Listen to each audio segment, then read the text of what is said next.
We're just joining mid-conversation. Brent and I were asking Georgia's defense against Alabama. Is there anything good? I suppose Alabama didn't score any second-half points, so there's some of that. But look, we're trying to diagnose the problems here. That's why I bring in the doctor, the PhD. Got to prescribe something, and new players is not going to happen at this stage. So, what can Georgia's defense?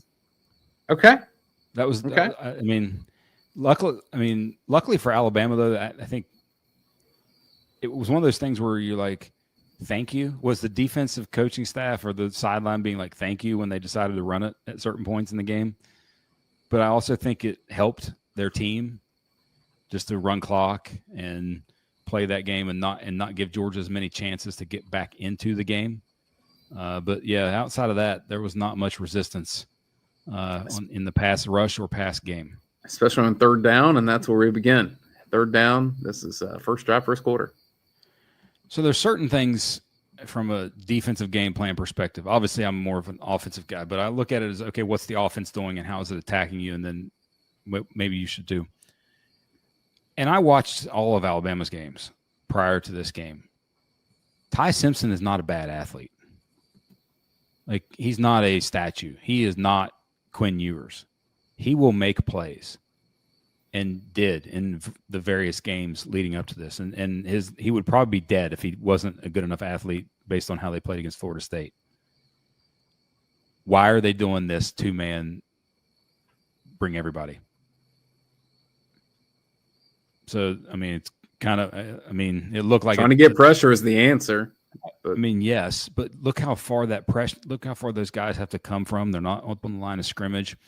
But you go some form of man, if it's Aguero's kind of in the middle of the field, so I don't know if you want to say two-man, but it's man under, however you want to term it. But you got no spy. And when you do these things, you better get there. Because if the quarterback's good enough, and Kirby talked about this, like, hey, rush lanes and some of those things. But oftentimes the quarterback's just better. And that's why typically it's like, hey, can we have that guy that's just like they did against Texas, where we went over that sort of odd mirror defense where they man under rush three, and have a spy. And I think that actually might end up being their primary third down defense, because when you don't have guys that can just win one-on-one as a rusher on the edge or things like that, I just let three guys and say, hey, fellas, go wherever you want. And if you get to the quarterback, great. If not, we got 8 guys, 7 to 8 guys in coverage. So we'll see. But yeah, that was because you stopped them cold on the first 2 plays, and then that happens. And then it's like, oh, okay, now they get into a rhythm. And because this happened, I felt like it kind of set the precedent for the rest of the game that, Georgia did do a spy more often later, but it did make it where Georgia wasn't getting pressure on Ty Simpson. So you can always tell a plan, what's the plan? So they blitzed them 20 times in this game. You had 40 dropbacks. Half the dropbacks, they blitzed them. 14 of those 20 were in the first half. Yeah. So they were trying to light him up. Couldn't do it. And just couldn't do it. And he got the ball. And the kid played great, and he got the ball out quick, but you're not getting quick pressure either. So this is another third down, 3rd and 10. This is frustrating to me. And this is one where, so look at what you're off coverage to both the field and the boundary. You're rotating into some sort of cover middle of the field, cover 3 type look. At least they look for that. Got your backers underneath and start. And I just don't like how conservative Dayne Everett is here. Yeah. Coach Donald said the same thing on the watch along. He said, you got to play the sticks here. Like, there's no reason for you to go past the sticks in this situation. He should be, to me, exactly squatting earlier. And if they take a chance right there and try to run the go ball on you, and you've got to commit a penalty, do you know how many more yards they get than what they get right here? Like 4? 5. Yeah, 4 or 5. Because they got 10. They got exactly 10 for the first down. This is, as an experienced guy right here, bait this QB. bait him into throwing that route and just sit on that thing and just, I'm back, but I'm slowing my feet down. See how he's in his normal stride? Slow your feet down a little more. Bait him into that. That to me was a little frustrating. Well, and also if the corner can just give a slight look of hesitation to the QB, here is a scenario where Georgia gets pressure and Simpson stands in there, throws it, but boom, you need just a millisecond more, and this is done. Yep, and he's getting hurt, or he's trying to make a play with his legs and in trouble. But when you give that look at corner, it doesn't do anything to help you with the pass rush. It's a really good job by Simpson to stand in there and take this hit. And and he was really good all game at doing that. But you think about what's the complementary football. They talk about that with typically offense and defense. Well, complementary football right there would be, hey, give my rush just a little more time. KJ Bolden obviously would like to have this one back. Yep. Do you know Alabama hasn't turned the ball over all year? Really? They're the only Power 4 team that has yet to turn the ball over. Well, Simpson was accurate, so I believe it. Yeah, this would have been – he's had a couple turnover-worthy plays. I think this is one of them. But this would have been a great one. The thing for me with this here is I understand Janelle Aguero here. Hey, I'm the forced offender, so I've got to squeeze down. Again, there's the do my job versus just go be aggressive. I'd love to see him more be, and yes, if he's goes too far up the field and the back gets it and cuts back, and everybody's mad at him about that. But once the back took the jab step, like if that ball's not coming back to you, the only way so watch what the back does. So he takes jab step right, if I'm not mistaken. So jab step right. That's setting up something that is going to be a more outside driven thing typically to the other side. Once he takes that jab step, I'd straight line to the QB and be almost in his face as soon as he makes that. But I get the responsibility component of it, but there's a part of just aggression to go make plays, and he does a good job of recovering. He'll force this to be, not the greatest decision by Ty Simpson. This is probably a throwaway. Yep. So, you had early a chance on, to make a play. You had a chance. We see some good things from Georgia's defense, and this is the first drive. Yeah. All right, so this is another third down. So you remember the Texas game when Everett got the interception? Yeah. Not the one at Texas. It was on this coverage where he jumped that route. So you see what he does here. He thinks that ball is going to the tight end because it's 3rd and 5 or something. So he tries to jump that and leaves the hole without doing anything to redirect the receiver. And this is one also where I've talked about this a lot, where I understand my responsibility, but I also got to understand what the offense might be trying to do here. Look at the formation. You've got a tight end who's not a vertical threat in the slot, and then you've got the receiver. And like Kyron Jones, I get the sprinting there, but it's 3rd and 6.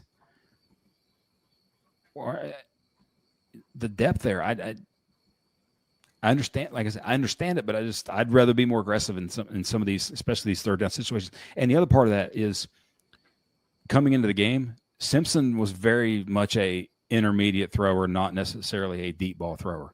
His game is in the 10 to 20 yard realm. Because if you get no physical off the line of scrimmage from Everett, and then you get a very deep drop, and you just open a massive gap here that he takes advantage of. The funny thing to me is Simpson never looks to the right at all, and he actually has some numbers over there. I mean, it's 3rd down, so maybe he doesn't think he'll get the sticks, but 17 probably gets really close. He's getting. I think he at least out up there. Ellis has eyes on him at least. Yeah, longer throw too. The touchdown, I think, is that next. Here we are. Ellis just got beat. Cooked, the as thing they about say this- these days. Here's the problem. This is one where you're thinking, okay, does this not bode well for the remainder of the game? This was multiple touchdowns available here. The back is left completely alone. Let me go to the first one. Nobody gets the back.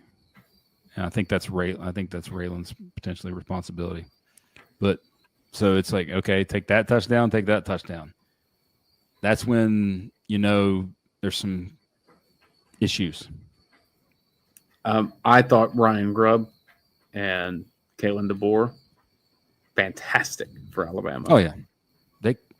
I mean, and I wrote about it after the game, or Sunday. 2 years in a row, both teams have had byes, and 2 years in a row, one side has cooked the other in terms of preparation.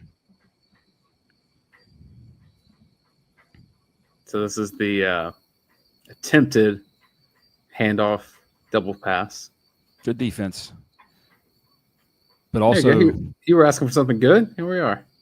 Yes, but also, if he had an arm, where would he throw the ball? Where could he potentially throw the ball? This is oftentimes a one read type thing, because the guy's doesn't move, but number one is streaking right down the middle, right on the G, wide the heck open. Put it on the G if you can. Luckily, they were not looking at him. Shades of Terry Godwin would have tossed that up. I think that happened. And maybe he looked at him but can't make that throw because the way he was. But again, at least you're aggressive and going after the football.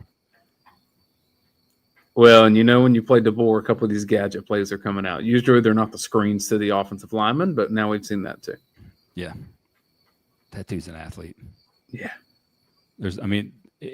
He could give up like 3 pressures a game for the rest of the season and still be picked very, very high just upon catching that pass. And that'll be the first highlight they show. This is one of those, they did this 4 or 5 times in different ways, but the delayed interior screen.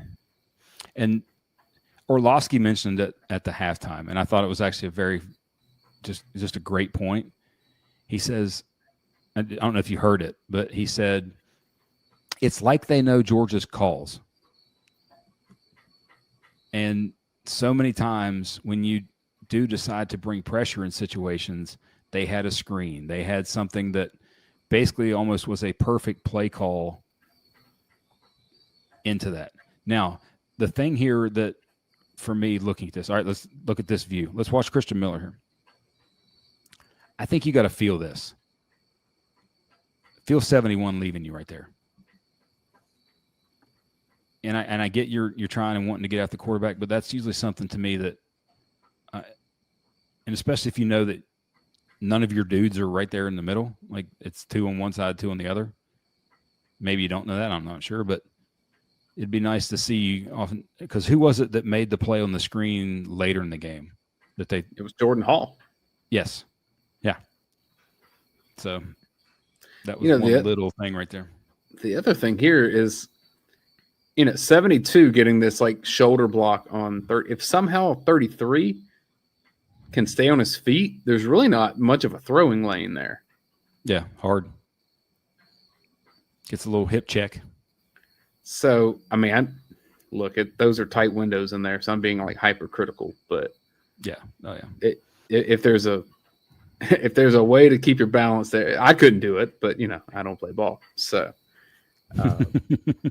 you can't stop, because this is a very low throwing angle, and it can be. I don't know. How do you affect it? And Georgia got better at it later, but this was definitely something that Alabama you'd have to lob it, make him lob it kind of thing. Where were we at? Okay, so here we go. Going to this edge play.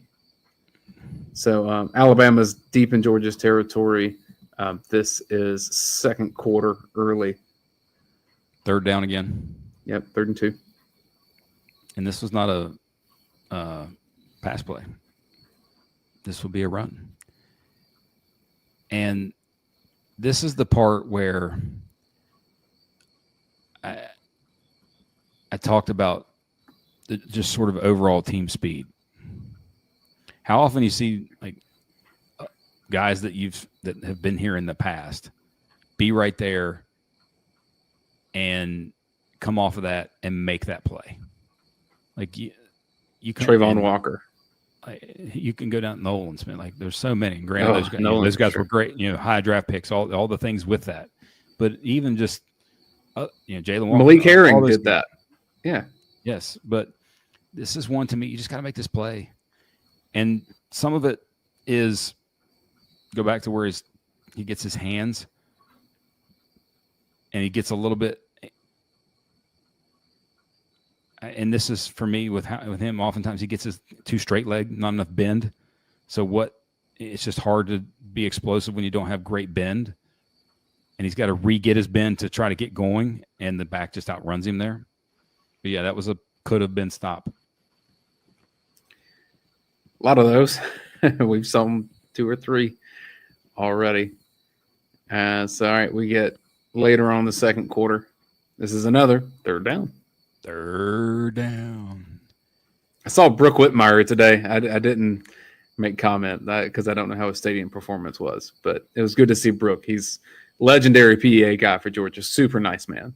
Is that what he said? Like third? I usually hear it on the broadcast or something like that. Yeah. But what it is the third, and it extends it out. And then I think it's what third down, Georgia. Yeah. What time are we in the game right here? I forget. This is 11 minutes to go, second quarter. So early in the second quarter. But look what that – I mean, this is in terms of how they changed over the game. This, to me, might be the strategy moving forward is just play as much coverage as possible. I mean, they bring 4, but one's kind of spying a little bit. Not really – it's a late rush, I think, from maybe Cole or that's coming to the right side. I can't really see who it is. We'll see it on the type. But look, when you play – look at the coverage now. Like everybody, for the most part, is covered up. Yeah, one breaks open late, but by that time, there's no way for the quarterback to get enough on it to get there. I was shocked that he didn't just throw a jump ball there. But again, you've muddied the picture enough. I think it's maybe Raylan who's mad at Gabe Harris. That's for sure. Shoving him out of the way. Hey, get out of the way. But you don't give him a clear window early, and you just play coverage, and you get him off the field.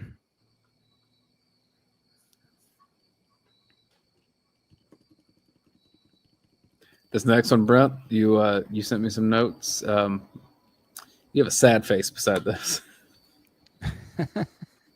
I can't remember why. Now that I'm looking at it.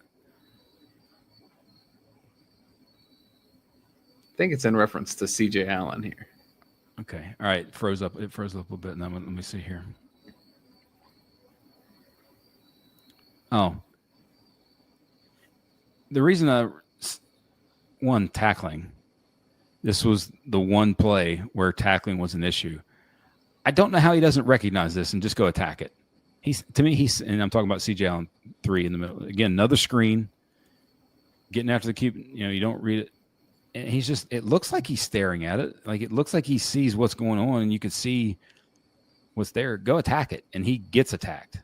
And like, go make the play. Go get the back. Don't worry about messing with the blocker. Go make the tackle. And then that's just bad tackling right there. You can't let that happen. Everett has to finish that up. And that I think that guy might be a freshman. Is he a freshman? 17 for them? I want to say he might be. Let me look real quick. Yeah, now you got me looking too. Because I've seen the Watt. Yeah, he's a freshman. The Waddle comps. But he made some people miss right there. And he's not a large kid. Quick move, spin move, slide off, that's impressive. But you talked about in the offensive video, Colby Young playing like he's working for that NFL contract. Yeah. Daylen Everett's costing himself some money,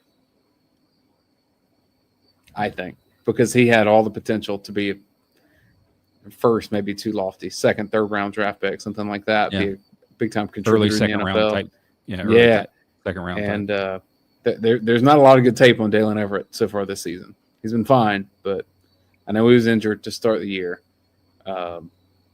Not seeing good tackling skills, playing too far off the ball. Yeah. It doesn't bode well for him. He can turn it around. I do think he's a great player, great leader for Georgia. I haven't seen a whole lot of good play from him so far. He has allowed 12 receptions on 16 targets for 129 yards and a touchdown. Yeah, so far this year. Shout out to DeMello Jones too for getting in this game and kind of solidifying, potentially earning himself some serious PT.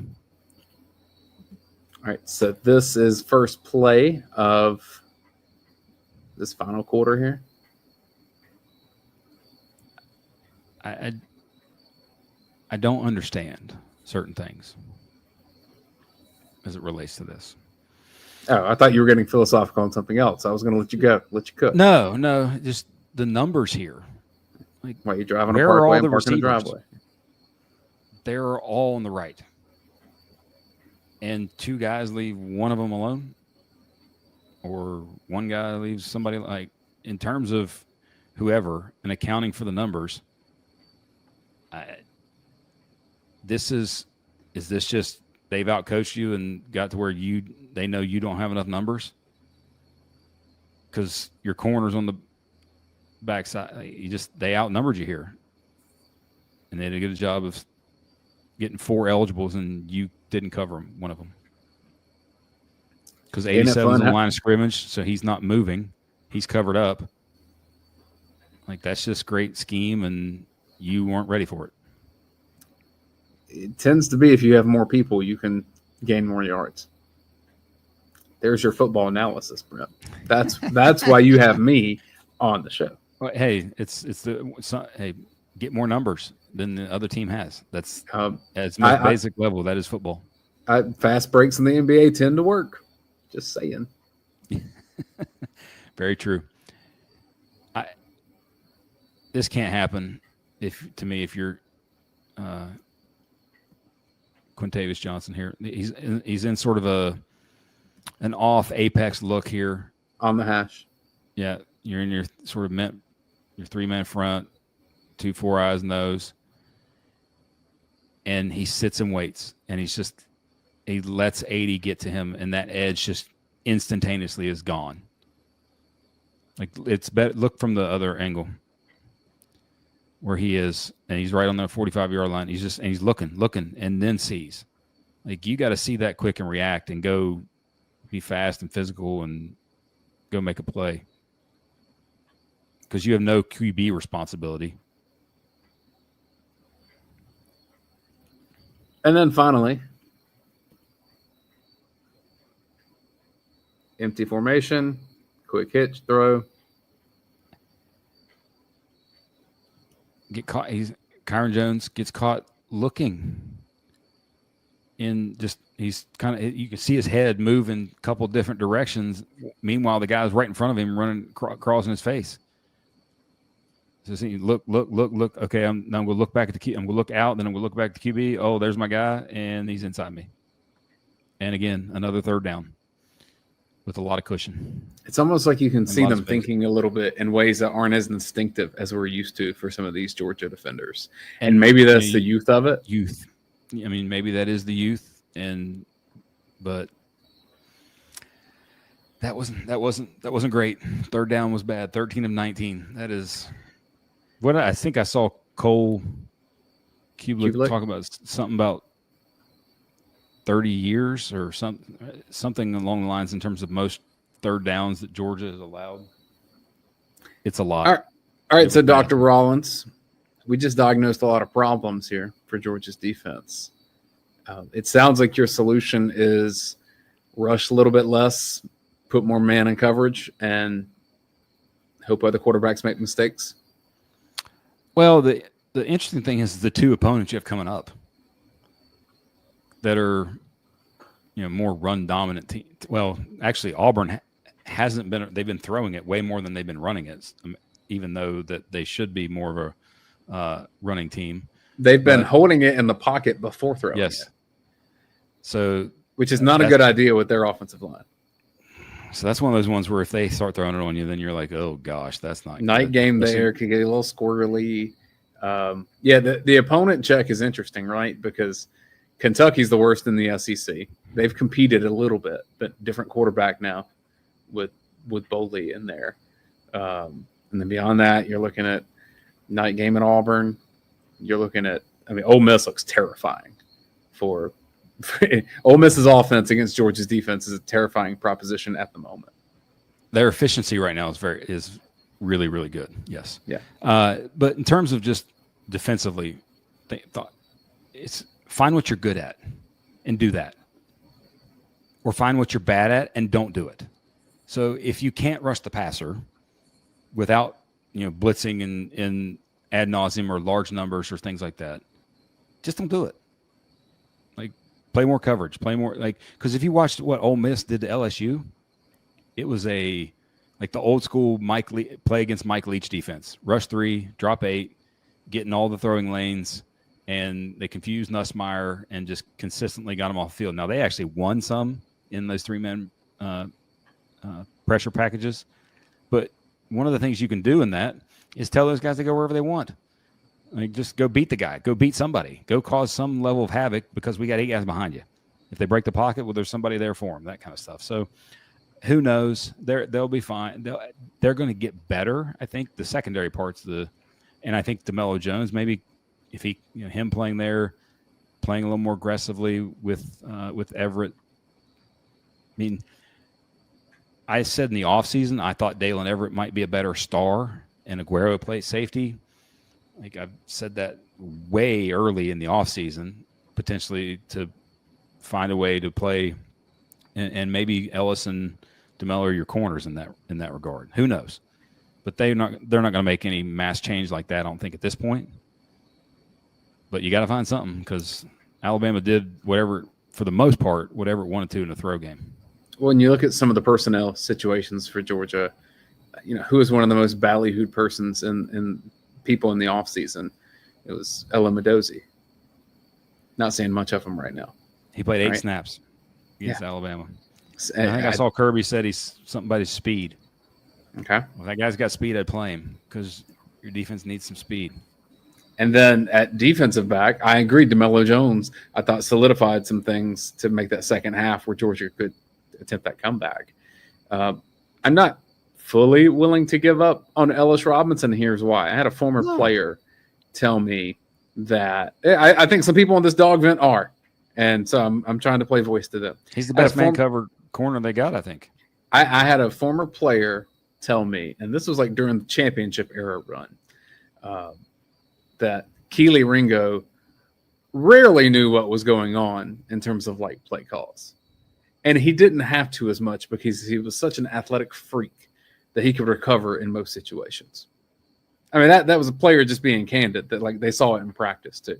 Yeah. That like his football brain wasn't necessarily like a Javon Bullard or something like that. And I'm not trying to dig at Keely Ringo. He made it to the NFL. He was a good athlete. This happens sometimes when you're a superior athlete on the field, that your athleticism can make up for a lot that you may have deficiencies in some other places. And I think Ellis Robinson's probably been able to do that his entire football career. And you're starting to see some signs that it catches up to him a little bit, but you're also seeing he's a really good athlete and he can recover. So you're going to need that. You hope it comes with him being able to read things a little bit quicker. But as we just saw with that last play with Kyron Jones, there's so much inexperience out there, and you're almost watching them think, and you need them to just be instinctual. Like, could you ever remember watching, I mean, this is a different position, but Nakobe Dean, did you ever watch him thinking that he's thinking about what's happening right now? He's just reading and going. Reacting, yep. Yeah, and it seems like Bullard, George, they're thinking right now, and that means that they're not fully comfortable. That's what it feels like. The thing about the SEC, though, is anyone can beat anyone. Yeah. Like, would it shock me if it's a game into the fourth quarter against Kentucky, even though they just got curb stomped? Maybe a little bit, but it wouldn't overly, just because. And they're maybe the one that you should handle in a way that others you shouldn't. Yeah, because all of a sudden Mississippi State is much harder than we thought. That's going to be I mean, a literal dog fight. Two bulldogs going at it. Like Two real that's gonna life be a fight. bulldogs on those sidelines. Yes, I that's don't know gonna if be a they will fight. fight. I don't want them to fight because they're both cute and lovely and cuddly. So But get used to these close games, and it's going to be these little details or one big play here, all that sort of stuff. and look, I know the Vents thinking Florida's a mess and Napier may not even make it to Jacksonville. Florida's defense is not a mess, and it's going to cause Georgia's offense some problems. And what if they completely find their mental health over the bye week, and DJ Lagway finds his confidence, and they go and be in Texas offense? What swag they had versus Sam Houston was just fake swag, and they go and beat Texas. I mean, I'll put it this way: some of those games that we just discussed, I think that's harder than when Arch Manning comes to town to Athens. Now, Texas as a roster as a whole, different story, and their defense is beyond legit. Yes, I just don't see Arch Manning putting up a lot of points in Athens. I don't see it. All these games are all going to be tight. They're all just get used to the ticker getting pushed a little bit more so than normal. I would be happy as a 10-2 Georgia that gets to host a playoff game and not play in the SEC championship. Oh yes, that would be best case scenario for this team. So in the preseason, when we did the predictions on the other show, that was my prediction, that they would be 10-2, but not in the SEC championship game. The thing is, though, I think they're all going to beat each other to the point where 10-2 might put you in the championship game. Just depending on the tiebreakers. Or having two conference losses would put you in the championship game. Yeah. Well, Georgia has one, and the road's still tough to get there. All right, DawgVent, we love y'all. We appreciate y'all. And we'll see you next time here on Film Don't Lie.